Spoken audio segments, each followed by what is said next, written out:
ठीक है बेटा, तो आज की क्लास में हम बात कर रहे हैं बॉयल्स लॉ के हवाले से। और बॉयल्स लॉ आप लोगों ने फर्स्ट ईयर मैट्रिक के चैप्टर 10 में भी पढ़ा होगा। अगर किसी को कुछ याद है तो जरा मुझसे शेयर कीजिए।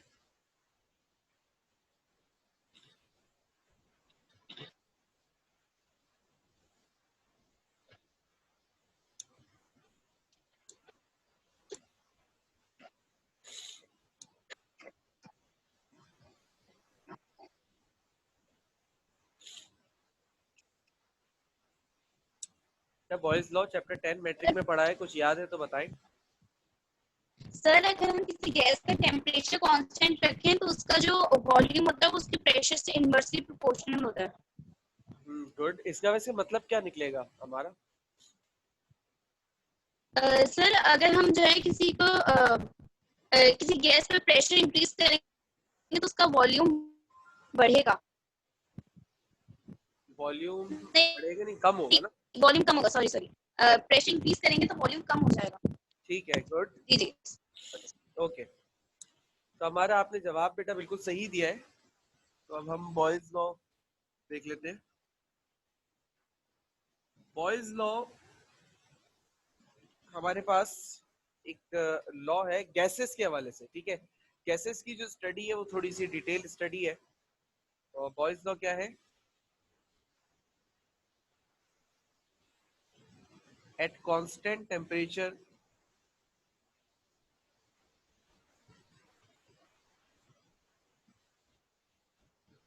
Volume of given mass of a gas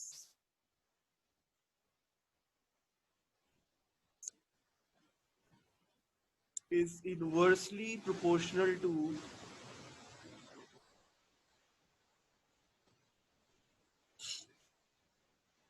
pressure। किसी भी गैस का वॉल्यूम इनवर्सली प्रोपोर्शनल होता है उसके प्रेशर से एट कांस्टेंट टेम्परेचर। अगर इस बात को मैं मैथमेटिकली लिखूं तो मैथमेटिकली कैसे लिखूंगा? इसको ऐसे लिखूंगा, V is inversely proportional to P।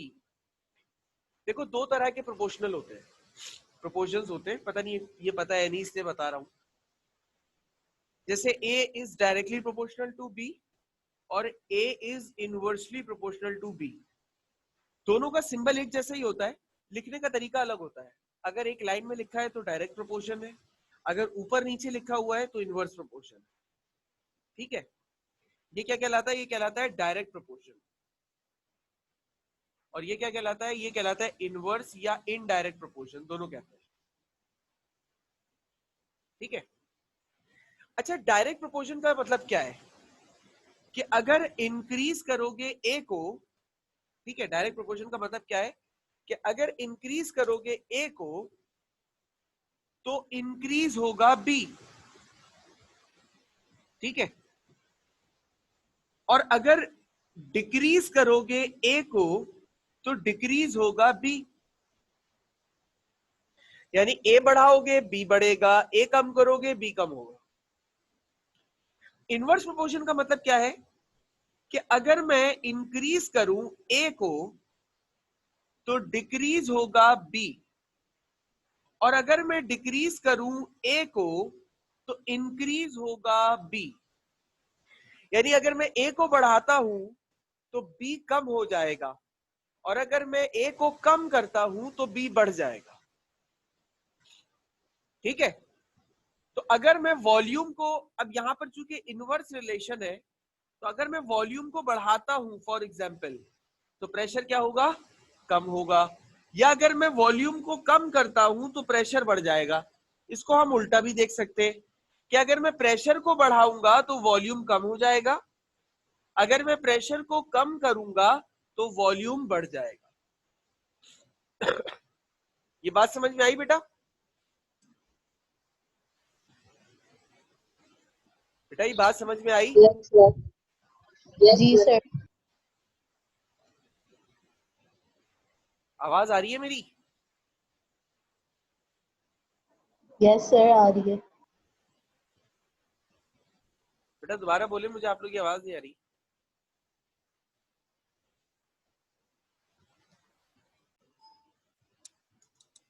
अच्छा देखो, चलो ये बात तो हो गई। अब इस चीज को थोड़ा सा डायग्रामेटिकली समझते हैं कि असल में होता क्या है, सिनेरियो क्या है। देखो ये मेरे पास एक चेंबर है जिसमें गैस है, और ये उस चेंबर के ऊपर एक लगा हुआ है पिस्टन, यानी कि जैसे सिरिंज होती है ना, बस वैसे ही मैकेनिज्म है, बस थोड़ा बड़ा सा डब्बा है और नीचे सुई नहीं है। अब इस पिस्टन के अंदर यहाँ पर है गैस। अब गैस के हैं मॉलिक्यूल्स। आपको पता है कि गैस के मॉलिक्यूल्स जो होते हैं वो एक दूसरे से बहुत दूर दूर रहते हैं, ठीक है। इस पिस्टन के जरिए अभी इसके ऊपर 1 एटमॉस्फेयर का प्रेशर लग रहा है। गैस के चेंबर पर 1 एटमॉस्फेयर का प्रेशर लग रहा है। मैं क्या करूं, मैं कंडीशन को थोड़ा सा बदल दूं। चेंबर वही है, लेकिन ऊपर से जो प्रेशर लग रहा है इसको बढ़ाकर मैं कर दूं 2 एटमॉस्फेयर। जब मैं इस 1 एटमॉस्फेयर को 2 पे बढ़ाऊंगा, तो यानी कि जोर बढ़ाऊंगा, तो ये पिस्टन ऊपर से थोड़ा नीचे की तरफ आएगा, आ गया नीचे की तरफ। ये जो गैस के मॉलिक्यूल्स थे, ये मॉलिक्यूल्स भी अब नीचे की तरफ आ गए। असल में पता है क्या होता है, प्रेशर बढ़ाने से वॉल्यूम कम क्यों होता है? वॉल्यूम इसलिए कम होता है क्योंकि गैस के पार्टिकल्स के बीच में बहुत बड़े बड़े गैप्स होते हैं। जब हम प्रेशर को इंक्रीज करते हैं ना, तो प्रेशर के इंक्रीज होने से जो बहुत ज्यादा खाली जगह होती है ना, बहुत बड़े बड़े जो गैप्स होते हैं, ये गैप्स फिल अप होने लग जाते हैं। एटम्स एक दूसरे के करीब आने लगते हैं और ये गैप्स फिल होने लगते हैं। बात समझ में आई? इस वजह से प्रेशर बढ़ने से वॉल्यूम कम होता है। या अगर सेम इसी चीज को मैं उल्टा कर लूं, अभी प्रेशर है 2 एटमॉस्फेयर, मैं इस प्रेशर को कम करके 1 कर दूं, यानी कि पिस्टन को ऊपर ले आऊं, तो अब जब मैं पिस्टन को ऊपर ले आऊंगा तो जगह यहाँ पे ज्यादा बन गई। जब ज्यादा जगह बनेगी तो मॉलिक्यूल ज्यादा फैल जाएंगे। मॉलिक्यूल उतना ही है, लेकिन बस वो फैल जाएंगे। पहले इतनी जगह घेर लेते हैं, अब इतनी जगह घेर लेंगे। बात समझ में आई? Yes sir. कोई सवाल, कोई कंफ्यूजन?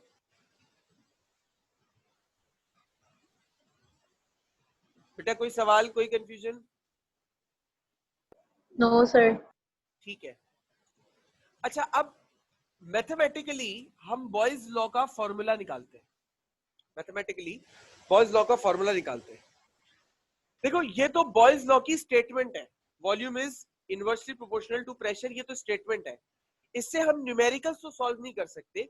न्यूमेरिकल सॉल्व करने के लिए फॉर्मूला चाहिए होता है, तो फॉर्मूला ड्राइव कर लेते हैं, कोई मसले वाली बात नहीं है। देखो याद रखना मेरी बात, जब भी प्रोपोर्शनैलिटी का सिंबल हटता है, हमें फॉर्मूला बनाने के लिए इस प्रोपोर्शनैलिटी को हटाकर इक्वल टू लगाना पड़ेगा। हमने प्रोपोर्शनैलिटी को हटाया और इक्वल टू लगा दिया। अच्छा, जब भी प्रोपोर्शनैलिटी हटाकर इक्वल टू लगाते हैं ना, तो कहते हैं ना कि कुछ पाने के लिए कुछ खोना पड़ता है।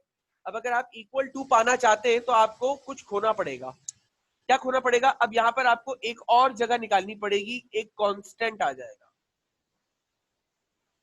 बस ऐसे याद रखो कि जब भी प्रोपोर्शनैलिटी का सिंबल हटाओगे, कोई ना कोई कांस्टेंट जरूर आएगा।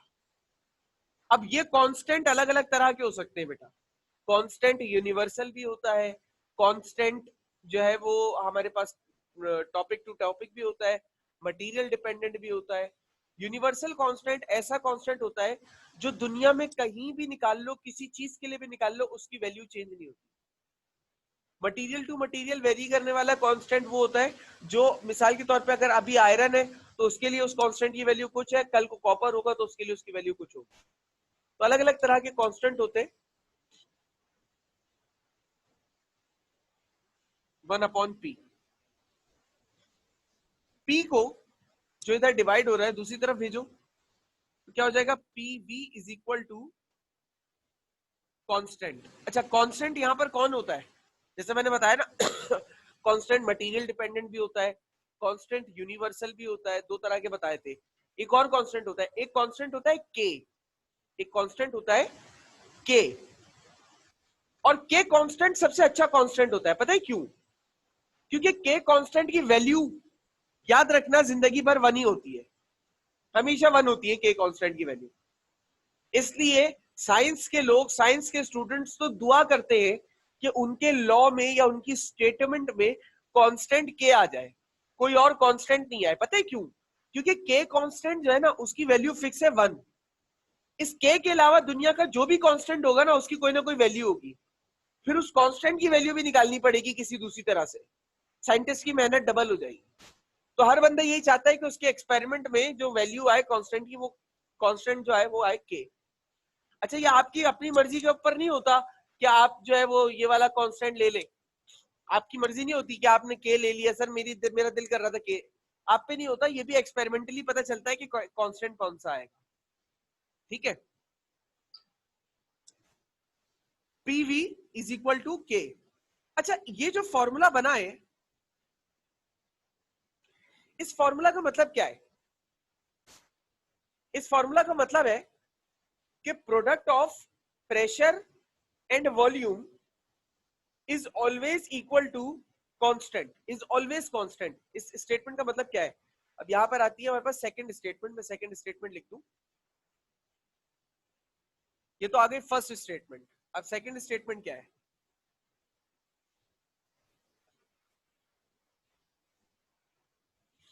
लॉ की सेकंड स्टेटमेंट क्या है?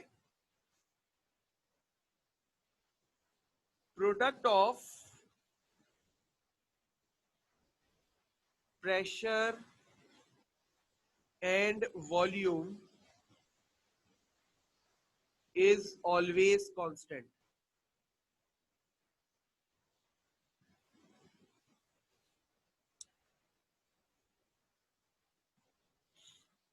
प्रेशर और वॉल्यूम का जो प्रोडक्ट होता है वो हमेशा कांस्टेंट होता है। ये बात ऐसे समझ नहीं आएगी जो मैं कह रहा हूं, ये बात यहां पर जो मैंने एग्जांपल दी थी ना, इससे समझाने की कोशिश करता हूं। देखो, यहां पर जो हमने एग्जांपल दी है, अब हम यहां पर ना इसकी कुछ वैल्यू सपोज करते हैं। मान लो इसका प्रेशर है 1 ATM, और यहां जो अभी वॉल्यूम है ना इस चेंबर के अंदर, इस वॉल्यूम की वैल्यू है फॉर एग्जांपल 400 सेंटीमीटर क्यूब। सही है? फिर जब मैंने प्रेशर इंक्रीज किया तो प्रेशर क्या कर दिया मैंने, 2 कर दिया, तो इसकी वॉल्यूम की वैल्यू क्या हो गई? वॉल्यूम इसका हो गया 200 सेंटीमीटर क्यूब। ये हमने कुछ वैल्यूज कंसीडर कर ली है। अब देखो ये क्या कहलाया, ये कहलाया P1, ये कहलाया V1, ये कहलाया P2, ये कहलाया V2। ऐसा नहीं है कि ये दो अलग अलग गैस सिलेंडर्स है, गैस सिलेंडर एक ही है, बस उसकी दो अलग अलग कंडीशंस दिखा रहा हूं। एक कंडीशन में प्रेशर 1 था, एक कंडीशन में प्रेशर 2 है, बस दो अलग अलग कंडीशंस दिखा रहा हूं, गैस सिलेंडर एक ही है। अब जरा इन दोनों का प्रोडक्ट लो, यानी कि इस प्रेशर और वॉल्यूम का प्रोडक्ट क्या आएगा? P1 और V1 को जब मल्टीप्लाई करोगे तो क्या आ जाएगा? 400 मल्टीप्लाई बाय 1, आंसर आ जाएगा 400। ठीक है, इसी तरीके से जब इस तरफ P2 और V2 को मल्टीप्लाई करोगे तो आंसर क्या आएगा? प्रेशर है 2 और वॉल्यूम है 200, दोनों को मल्टीप्लाई करो, अगेन आंसर क्या आया? 400 आया। ठीक है, अगेन आंसर क्या आ गया? 400 आ गया। देखो इसका फाइनल आंसर भी 400 है, इसका फाइनल आंसर भी 400 है। ये जो सेकंड स्टेटमेंट है ना वो यही बात कह रही है। For initial and final system. बात समझ में आई? कोई सवाल या कंफ्यूजन?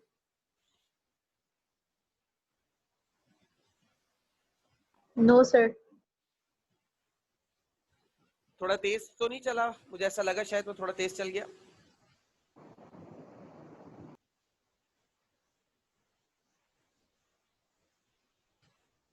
क्लियर है ना बेटा? कोई सवाल, कोई कंफ्यूजन तो नहीं है किसी को भी? प्रॉब्लम हो रही है तो बता दो।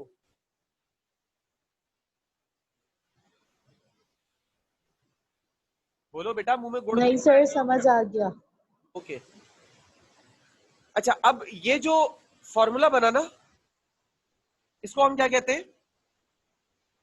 हम यहां पर स्टेटमेंट को कुछ इस तरीके से लिखते हैं,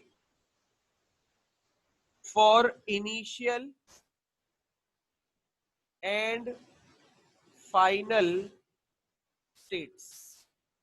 कोई सिस्टम है, उसकी इनिशियल और फाइनल स्टेट्स को फिर हम किस तरीके से लिखते हैं, उसके लिए फाइनल फॉर्मूला हम ये बनाते हैं। कि P1 V1 is equal to P2 V2, ये है बॉयज लॉ का फॉर्मूला।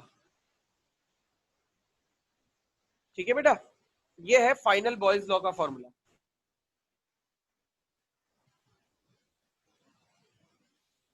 अब अगर किसी को कंफ्यूजन हो गया सर ये फॉर्मूला कैसे आया, तो मैं समझा देता हूं। देखो ये वाला अभी कंडीशन है, इस कंडीशन पर ये लॉ अप्लाई हो गया, volume is inversely proportional to P, proportionality का सिंबल हटाऊंगा, कांस्टेंट आएगा।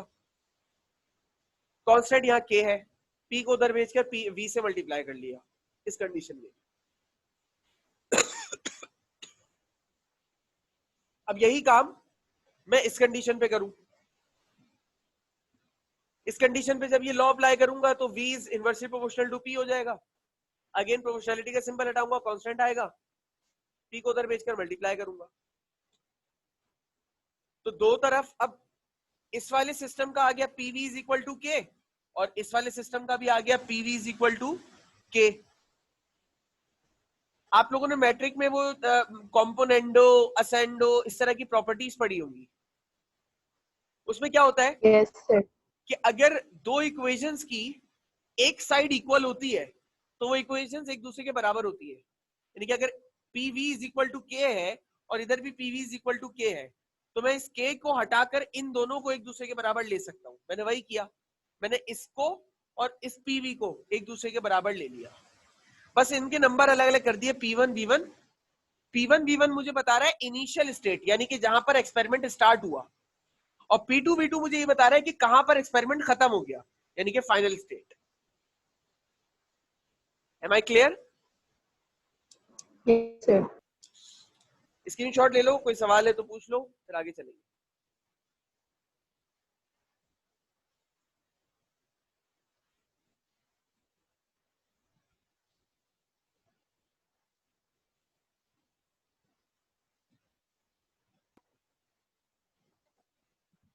ले लिया सर।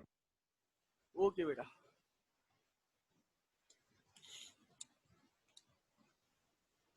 अच्छा अब इसकी ग्राफिकल रिप्रेजेंटेशन देखते हैं।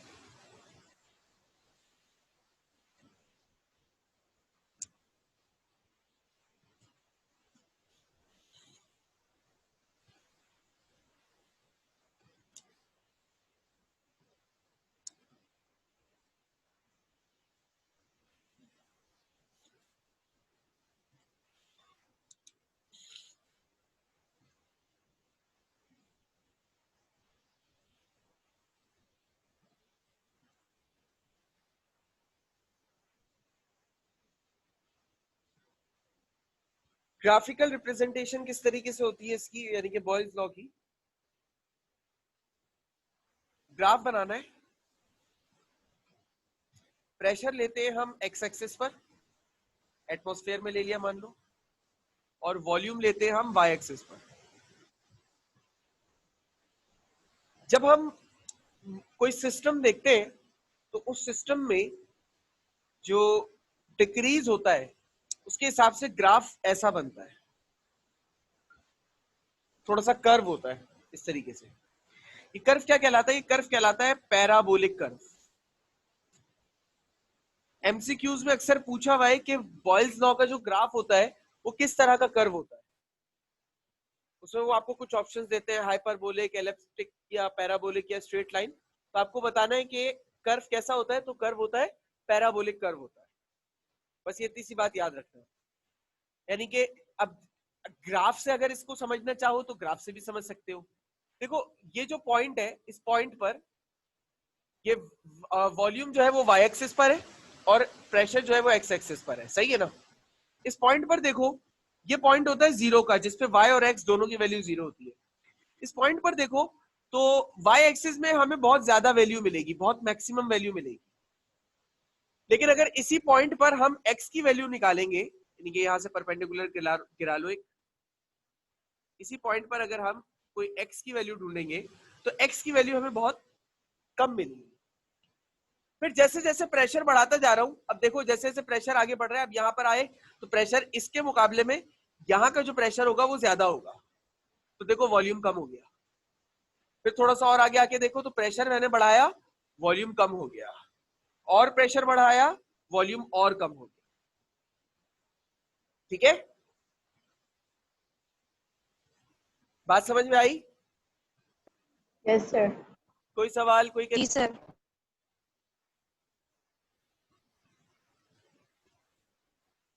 कोई नो सवाल, सर। कंफ्यूजन नहीं? ठीक है, इसका स्क्रीनशॉट ले लो, फिर अगली इसी पे ही आगे बात लेके चलेंगे।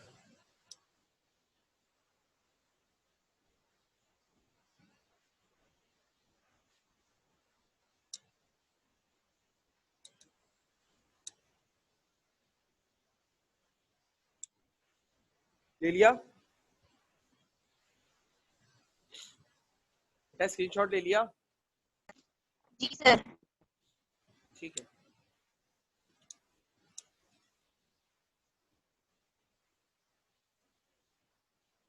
अच्छा लॉ के हवाले से कभी कभार पेपर में सवाल आया है कि आप बॉयज लॉ को एक्सप्लेन करें on the basis of kinetic molecular theory, यानी कि आप एक्सप्लेन करें, एक्सप्लेनेशन आप दें of boys law on KMT, kinetic molecular theory की बुनियादों पर बॉयज लॉ को एक्सप्लेन करें। तो इसमें आपको ज्यादा मेहनत करने की जरूरत नहीं होती है, इसमें सिर्फ आपको एक पैराग्राफ लिखना होता है 10-12 लाइन का, 10 लाइन भी मैक्सिमम होगी, 8-10 लाइन। और कॉन्सेप्ट भी जो है वो बहुत मतलब मुख्तसर सा कॉन्सेप्ट है।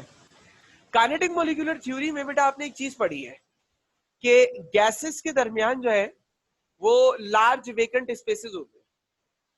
हमने ये चीज पढ़ी है कि जो गैसेस होती हैं,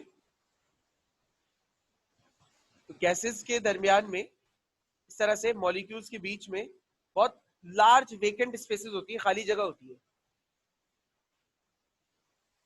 जैसे ही हम प्रेशर को इंक्रीज करते हैं, जैसे हम प्रेशर को इंक्रीज करते हैं, ये प्रेशर का इंक्रीज करना मॉलिक्यूल्स को एक दूसरे के करीब ले आता है और इनके दरमियान के जो फासले होती है ना, दूरियां, ये मिटा देता है। मॉलिक्यूल्स करीब आ जाते हैं, जिसकी वजह से क्या होता है, वॉल्यूम जो होता है वो डिक्रीज हो जाता है। तो यहां पर आपने क्या लिखना होगा, according to KMT, according to KMT पूरा लिख लेना, मैं भी शॉर्ट में लिख रहा हूं। There are large vacant spaces, are large vacant spaces among gaseous molecules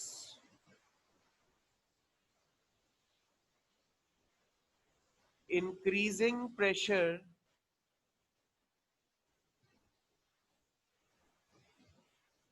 brings the molecules closer to each other.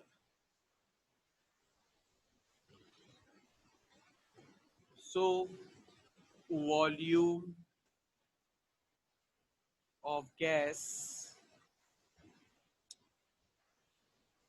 decreases. Simple हो गया। According to kinetic molecular theory, there are large vacant spaces among gaseous molecules. Increasing pressure brings the molecules closer to each other, so volume of gas decreases. Kinetic molecular theory ये कहती है कि gas के molecules के बीच में बहुत गहरे और लंबे लंबे फासले होते हैं। जब हम प्रेशर बढ़ाते हैं तो वो बढ़ने वाला प्रेशर क्या करता है, मॉलिक्यूल्स को एक दूसरे के करीब लाने पर मजबूर करता है, एक दूसरे के करीब करीब हो जाए। जब मॉलिक्यूल्स एक दूसरे के करीब करीब आते हैं तो इनके दरमियान के जो ये फासले होते हैं ये कम हो जाते हैं। जब ये फासले कम हो जाते हैं तो अल्टीमेटली वॉल्यूम खुद ब खुद ही कम हो जाता है। बात समझ में आ गई? जी सर। कोई सवाल, कोई कंफ्यूजन? जी सर। नो। ठीक है, अच्छा स्क्रीनशॉट ले लो। फिर एक आखिरी छोटी सी बात है, बस वो बता दूं फिर क्लास ऑफ करूं।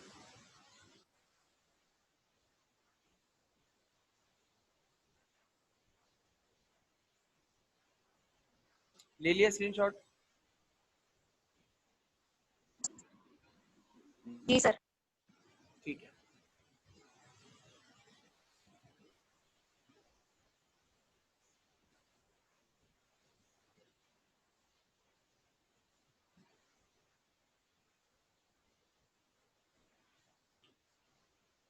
आखिरी बात है लिमिटेशन ऑफ बॉयज लॉ।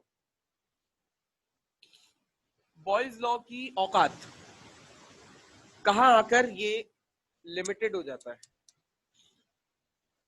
इस दुनिया में खुदा की जात के अलावा कोई भी मुकम्मल नहीं है, कहीं ना कहीं कोई ना कोई कमी और खराबी सब में ही है। तो बॉयज लॉ भी कहीं ना कहीं अगर लिमिटेड है, सिर्फ बॉयज लॉ नहीं, कल की क्लास में इंशाल्लाह चार्ल्स लॉ पढ़ाऊंगा, फिर आगे एवोगाड्रोस लॉ पढ़ाऊंगा। तो जितने भी लॉज हैं इन सब में कहीं ना कहीं कुछ ना कुछ कमी है। बॉयज लॉ, बॉयज लॉ की लिमिटेशन क्या है? बॉयज लॉ एप्लीकेबल होता है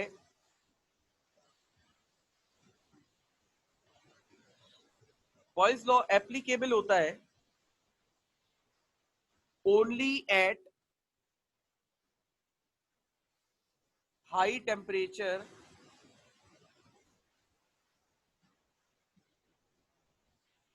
एंड लो प्रेशर पर। बॉयज लॉ एप्लीकेबल होता है सिर्फ हाई टेम्परेचर और लो टेम्परेचर पर, लो प्रेशर पर। It is not applicable cable on या at low temperature and high pressure. यानी कि जो आपने बॉयज लॉ के बारे में पढ़ा कि गैस का प्रेशर बढ़ाओ वॉल्यूम कम हो जाएगा, प्रेशर कम करो वॉल्यूम बढ़ जाएगा, ये बात सिर्फ तब अप्लाई हो सकती है गैस पर, यानी कि लॉ तब अप्लाई हो सकता है जब टेम्परेचर हाई हो प्रेशर लो हो। अच्छा, टेम्परेचर हाई होने का मतलब ये नहीं है कि 10,000 डिग्री हो, 2,000 डिग्री हो। हाई टेम्परेचर का मतलब होता है just above room temperature. Room temperature 50 degree Celsius तक कंसिडर किया जाता है। वैसे तो रूम टेम्परेचर 25, 30, 40 तक ही होता है, लेकिन मैक्सिमम 50 ले सकते हैं, या इतना ही होता है दुनिया में, ज्यादा नहीं होता। रूम टेम्परेचर से ज्यादा जो भी टेम्परेचर होता है, जैसे फॉर एग्जांपल 50 रूम टेम्परेचर है, और अगर हम बात करेंगे 60 की, तो वो हाई टेम्परेचर कहलाएगा। सही है? तो हाई टेम्परेचर का मतलब हमेशा ये नहीं समझा करो कि 500, 800, 1000 की बात हो रही है। हाई टेम्परेचर का मतलब है अबव रूम टेम्परेचर। तो हाई टेम्परेचर का मतलब है अबव रूम टेम्परेचर ये एप्लीकेबल होती है। और लो प्रेशर का मतलब ये नहीं है कि प्रेशर बिल्कुल ना के बराबर हो, जो हमारे ऊपर 1 एटमॉस्फेयर हवा का लग रहा है वो भी ना हो, उससे भी कम हो। लो प्रेशर का मतलब है 4, 5, 6, 8, 10 एटमॉस्फेयर तक बर्दाश्त के काबिल है। अब आ जाओ इस पर, किस पे एप्लीकेबल नहीं है? Low temperature. लो टेम्परेचर का मतलब क्या होता है? माइनस में वैल्यू है, -10, -20, -30, -40, इस पर एप्लीकेबल नहीं होता। हाई प्रेशर का मतलब क्या है? प्रेशर बहुत ज्यादा बढ़ा हुआ है, लाइक 50 एटीएम, 100 एटीएम हुआ हुआ है, ये बहुत ज्यादा प्रेशर होता है, तो इसके ऊपर ये लॉ एप्लीकेबल नहीं होता। बॉयज लॉ हमने कंप्लीट कर लिया। किसी को कोई भी किस्म का सवाल अगर बॉयज लॉ के हवाले से है तो वो पूछ सकता है। सर क्यों एप्लीकेबल नहीं होता? बेटा क्यों मतलब अगर प्रेशर, सही बोलो, बोलो पूरी बात बोलो। बोले सर, प्रेशर अगर बहुत ज्यादा बढ़ा दे तो वॉल्यूम बहुत कम हो जाएगा। हाँ, बहुत कम हो जाएगा। एप्लीकेबल क्यों नहीं होता, इस ये सवाल तुम्हारा बहुत अच्छा है बेटा, और मैं इसका जवाब दूंगा, लेकिन अभी नहीं दूंगा। मैं तो अभी सर एक एप्लीकेबल आवाज कैसे नहीं होता? हाँ, एप्लीकेबल कैसे नहीं होता, सवाल बहुत अच्छा है तुम्हारा। मैं ये कह रहा हूँ कि अभी मैं जवाब नहीं दूंगा इसका, क्योंकि अभी मैंने सिर्फ एक लॉ पढ़ाया है। अभी कल चार्ल्स लॉ है, फिर आगे एवोगाड्रोस लॉ है, फिर गेलुजैक्स लॉ है, तो 2-3 लॉज है। पहले मैं ये सारे लॉज पढ़ा लूं, क्योंकि सबका यही मसला है, यानी कि सबकी लिमिटेशन यही है कि सारे के सारे लॉ एप्लीकेबल होते हैं हाई टेम्परेचर लो प्रेशर पर, और एप्लीकेबल नहीं होते। ओहो, देखो मैंने इतने बड़ा ब्लंडर किया हुआ है। इट इज नॉट एप्लीकेबल, यहाँ पे लिखो, it is not applicable eight low temperature and high pressure. सारे लॉ इस पर एप्लीकेबल होते हैं, इस पे नहीं होते। तो मैं पहले सारे लॉ पढ़ा लूं, सारे छोटे छोटे जो कॉन्सेप्ट बिल्ड करने मुझे, मैं ये कर दूं, उसके बाद में तुम्हें समझाऊंगा कि ऐसा क्यों, मतलब इस पे क्यों एप्लीकेबल होता है, इस पे क्यों नहीं होता। ठीक है, काफी तवील डिस्कशन है। ठीक है सर। अच्छा, और कोई सवाल अगर किसी के पास है तो पूछ लें।